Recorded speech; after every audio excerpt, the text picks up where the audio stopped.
पलंग पर जाई बसी पड़ी छथि जेतबेले पलंग पर बसी पड़ी छथि देखि आदि राधा घोड़ी पड़ी होई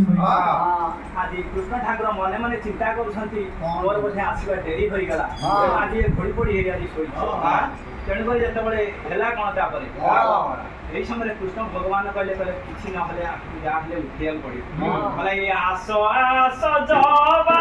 धारी